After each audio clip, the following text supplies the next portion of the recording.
శ్రీమాత్రే నమః. అందరికీ నమస్కారం అండి. ఎవరు అవునన్నా కాదన్నా కుంభరాశి వారికి ఆగస్టు 6, 7, 8, 9 తేదీల్లో జరగబోయేది ఇదే. భూమండలంలో ఎక్కడున్నా ఈ వీడియో ఒంటరిగా చూడండి.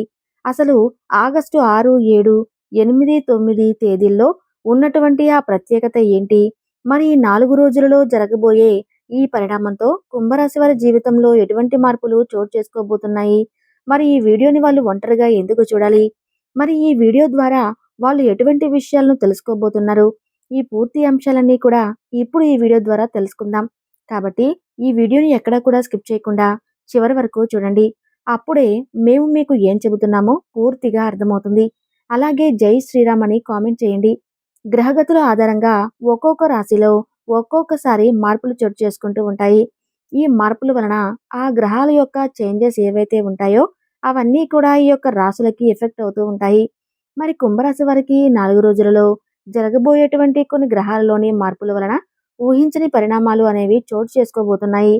వారికి జరగబోయేటువంటి విషయం వారి యొక్క లైఫ్‌ని పూర్తిగా చేంజ్ చేయబోతుంది. మన యొక్క జీవితంలో మార్పు అనేది జరగబోతుంది అన్నప్పుడు అనేక రకాల సంకేతాలు మనకి కనపడుతూనే ఉంటాయి.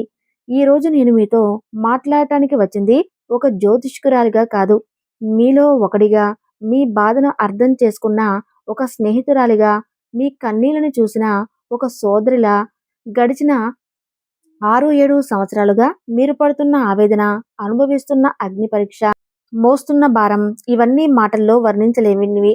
మీ గుండెల్లో గుడి కట్టుకున్న ఆ నొప్పిని, ఆ నిస్సహాయతను పంచుకోవడానికి, మీ భుజం తట్టి నేనున్నానని చెప్పడానికి, రాబోయే రోజుల్లో మీకోసం ఎదురుచూస్తున్న వెలుగును చూపించడానికి నేను మీ ముందుకి వచ్చాను. ఒకసారి మీ గతాన్ని గుర్తు చేసుకోండి. సుమారు 6, 7 సంవత్సరాలుగా క్రితం ఏళ్నాటి శని మీ జీవితంలోకి అడుగుపెట్టిన ఆ రోజుల్లో అప్పటి వరకు ఎంతో హుందాగా, స్వతంత్రంగా, ఎవరి సహాయం అవసరం లేకుండా 10 మందికి సహాయం చేస్తూ బతికిన మీ జీవితం ఒక్కసారిగా తలకందులైంది. ఏది పట్టుకున్నా జారిపోవటం, ఎవరిని నమ్మినా మోసపోవటం, వేసిన ప్రతి అడుగు వెనక్కి రావడం, ఇదే మీ జీవితం అయిపోయింది.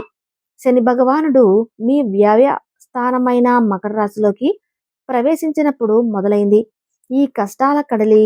అదే ఏలినాటి శని మొదటి దశ. అప్పటి వరకు మీరు కూడగట్టుకున్న ధనం, కీర్తి, గౌరవం నెమ్మదిగా కరిగిపోవటం మొదలైంది. అనవసరమైన ఖర్చులు, ఊహించని నష్టాలు, ఆరోగ్య సమస్యలు మిమ్మల్ని చుట్టుముట్టాయి.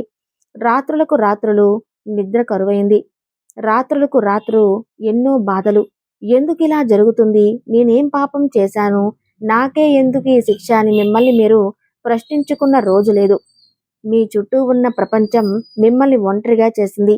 మీ స్నేహితులు దూరమయ్యారు. బంధువులు ముఖం చాటేశారు. మీరు మానసికంగా, ఆర్థికంగా బలహీనపడటం మొదలైంది. అది శనిదేవుడు మీకు నేర్పుతున్న మొదటి పాఠం. ఆ పాఠం పేరు విరక్తి. ప్రపంచం శాశ్వతం కాదు. బంధాలు శాశ్వతం కాదు. డబ్బు శాశ్వతం కాదు. నీకు నువ్వే శాశ్వతం అనే సత్యాన్ని మీకు రుచి చూపించారు. ఆ తర్వాత మొదలైంది అసలైన అగ్ని పరీక్ష. జన్మ శని భగవానుడు మీ సొంత రాశి అయిన కుంభరాశిలోకి అడుగుపెట్టాడు. ఇది ఏళ్నాటి శనిలో అత్యంత కఠినమైన దశ.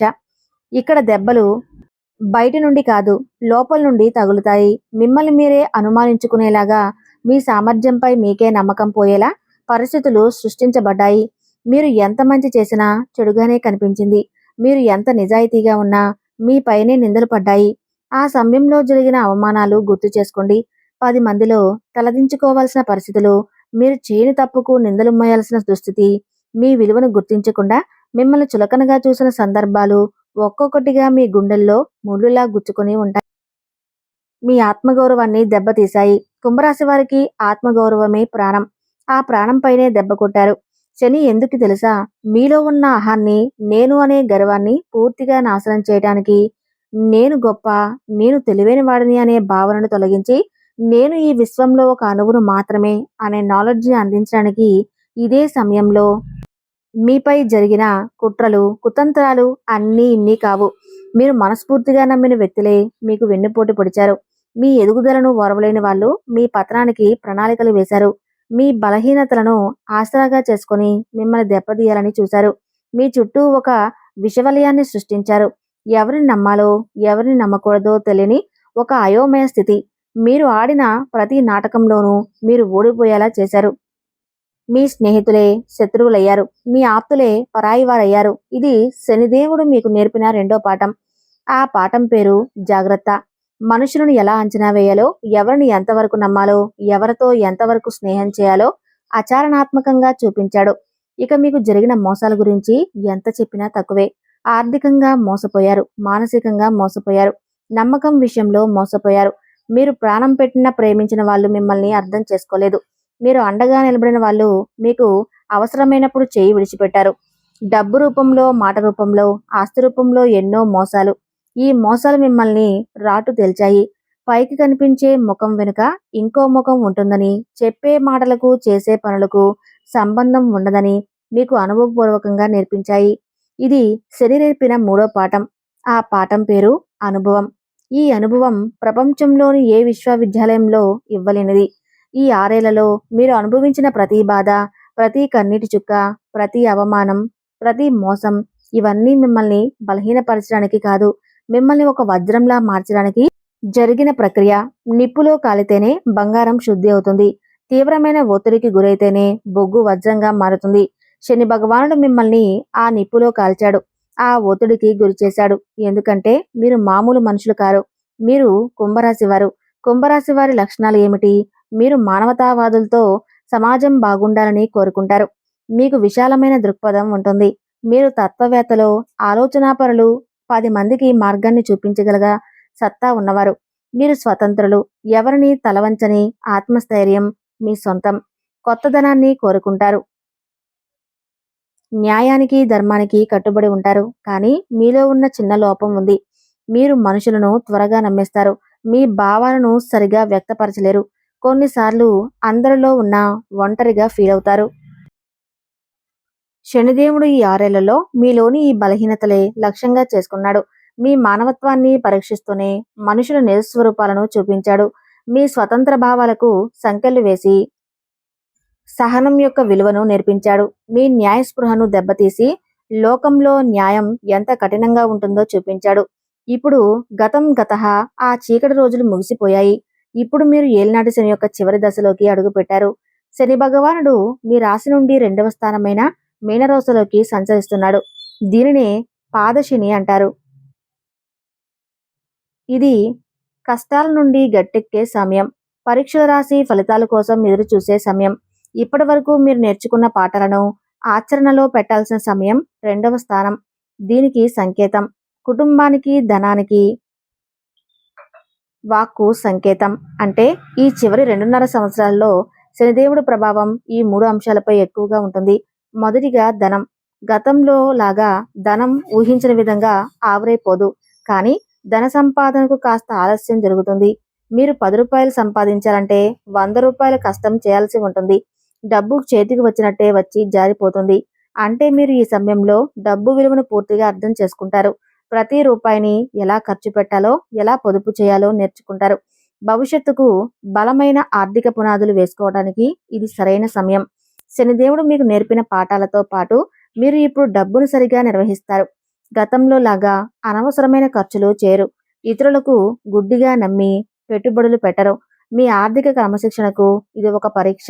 ఈ పరీక్షల్లో నెగితే జీవితంలో మీకు ఇక ఆర్థికంగా తిరుగు ఉండదు. రెండవది కుటుంబం. ఈ సమయంలో కుటుంబంలో కొన్ని ఒత్తిడులు, బాధ్యతలు పెరుగుతాయి. కుటుంబ సభ్యుల మధ్య చిన్న చిన్న అభిప్రాయ భేదాలు రావచ్చు. లేదా వారి ఆరోగ్యం పట్ల, అవసరాల పట్ల మీరు ఎక్కువ శ్రద్ధ వహించాల్సి రావచ్చు.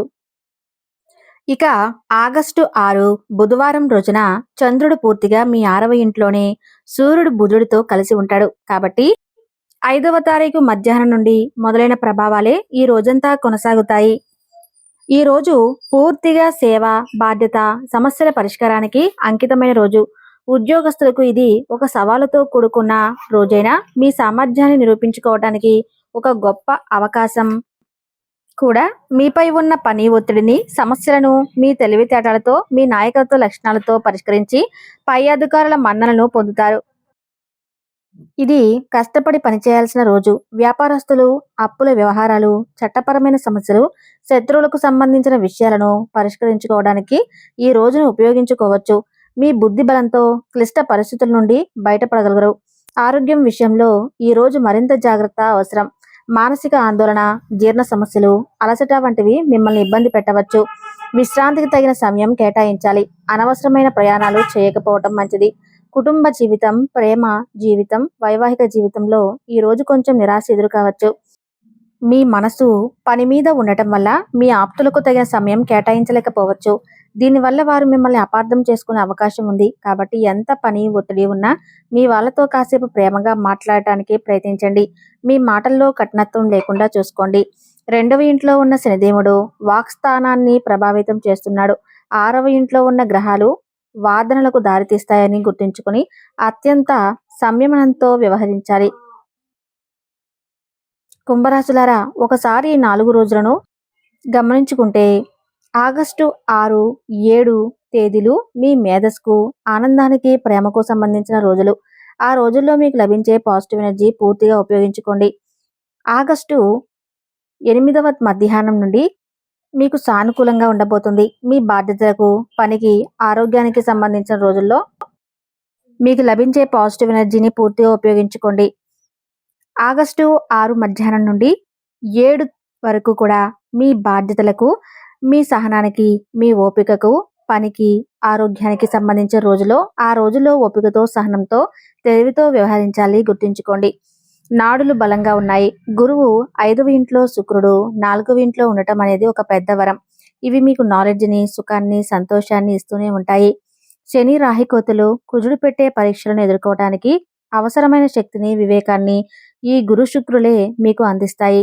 మీరు ఎలాంటి ఈ ఏలినాటి శనిని ఎదుర్కొన్న యోధులు. ఈ చిన్న చిన్న గ్రహ సంచారాలు మిమ్మల్ని ఏమీ చేయలేవు. ఇవి కేవలం వాతావరణంలో వచ్చే మార్పులు లాంటివి. ఎండ వచ్చినప్పుడు ఎలా ఉండాలో, వాన వచ్చినప్పుడు ఎలా ఉండాలో, ఎలా తడవకూడదో మీకు బాగా తెలుసు. అలాగే గ్రహ సంచారాలను అర్థం చేసుకుని అనుకూలమైన రోజుల్లో అవకాశాలను అందిపుచ్చుకుంటూ, ప్రతికూలమైన రోజుల్లో జాగ్రత్తగా, ఓపికగా ఉంటే విజయం ఎప్పుడు మీకు. ధైర్యంగా ముందుకు సాగండి. ఈ గ్రహాలు మీకు దారి చూపే దీపాలు మాత్రమే. మీ జీవితం అనే రథానికి సారథి మీరే. ఆ విశ్వశక్తి, ఆ శని భగవానుడి ఆశీస్సులు మీకు ఎల్లప్పుడూ ఉంటాయి. కుంభరాశి వారు గ్రహాల ప్రభావం మనపై ఉన్నప్పుడు భయపడటం కాదు, దానికి తగ్గట్టుగా మనల్ని మనం మార్చుకుని కొన్ని చిన్న చిన్న పరిహారాలు పాటించడం ముఖ్యం. ఇవి ఖర్చుతో కూడుకున్నవి కాదు, కేవలం శ్రద్ధ, నమ్మకంతో చేయాల్సినవి. మీకు అర్థమయ్యేలా చెప్పాలంటే అన్నిటికన్నా ముందు మీ రాశికి అధిపతి అయిన శనిదేవుడిని ప్రసన్నం చేసుకోవాలి. ఆయనే మీకు గురువు, మీకు దైవం. ప్రతి శనివారం దగ్గరలో ఉన్న నవగ్రహాల గుడికి వెళ్ళండి. నువ్వుల నూనెతో దీపం పెట్టి మనస్ఫూర్తిగా నమస్కరించండి. అన్నిటికీ మించి ప్రతిరోజు హనుమాన్ చాలీసా చదవడం ఒక కవచంలా పనిచేస్తుంది. ఆంజనేయ స్వామి భక్తుల జోలికి శనిదేవుడు రాడు. మీ ఇంటి దగ్గర ఉండే కాకులకు రోజు కొంచెం అన్నం పెట్టండి. కాకి శనిదేవుడి వాహనం. వాటికి ఆహారం పెట్టడం వల్ల శని శాంతిస్తుంది. అలాగే వీధిలో ఉండే నల్ల కుక్కలకు రొట్టెలు కానీ, బిస్కెట్లు కానీ వేయండి. ఇది రాహుకేతు శని దోషాలను తగ్గిస్తుంది. మీ శక్తి కొద్దీ శనివారం నాడు పేదవారికి, వికలాంగులకు, వృద్ధులకు భోజనం పెట్టించడం లేదా వారికి అవసరమైన వస్తువులు ఇవ్వటం చేయండి. మీరు చేసే ఈ చిన్న సాయం 10 రూపాయల దానమైనా సరే అది గ్రహాల ప్రతికూల ప్రభావాన్ని చల్లబరుస్తుంది. మీకు ఒక మానసిక తృప్తిని, ధైర్యాన్ని ఇస్తుంది. చివరిగా అన్నిటికంటే ముఖ్యమైన పరిహారం మీ ప్రవర్తనలోనే ఉంది. ప్రస్తుతం శని 2వ ఇంట్లో ఉన్నాడు కాబట్టి మీ మాట మీద పూర్తి నిగ్రహం పాటించండి. అనవసరమైన వాదనలకు, కఠినమైన మాటలకు దూరంగా ఉండండి. తక్కువ మాట్లాడండి, ఆలోచించి మాట్లాడండి. అలాగే జన్మరాశిలో రాహు ఉండటం వల్ల వచ్చే అయోమయానికి, అనవసరమైన ఆలోచనలకు దూరంగా ఉండటానికి రోజు కనీసం ఓ 10 నిమిషాలు ప్రశాంతంగా కూర్చుని ధ్యానం చేయండి. లేదా ఓం నమః శివాయ అనే మంత్రాన్ని జపించండి. ఓపిక పట్టడం నేర్చుకోండి. పెద్దలను గౌరవించండి. ఎవరిని మోసం చేయకండి. దైవారాధన, మీరు చేసే దాన ధర్మాలు, మీలో మీరు తెచ్చుకునే ఈ చిన్న మార్పు, ఈ 3 కలిస్తే మీకు ఎలాంటి గ్రహదోషమైనా ఏమీ చేయలేదు. మీకు తిరుగులేని ఆత్మవిశ్వాసం వస్తుంది. ధైర్యంగా ముందుకు సాగుతారు. ఇక కుంభరాశి వారి గురించి తెలుసుకున్నారు కదా. ఈ వీడియో కనుక నచ్చినట్లయితే తప్పకుండా లైక్ చేసి జై శ్రీరామ్ అని కామెంట్ చేయండి.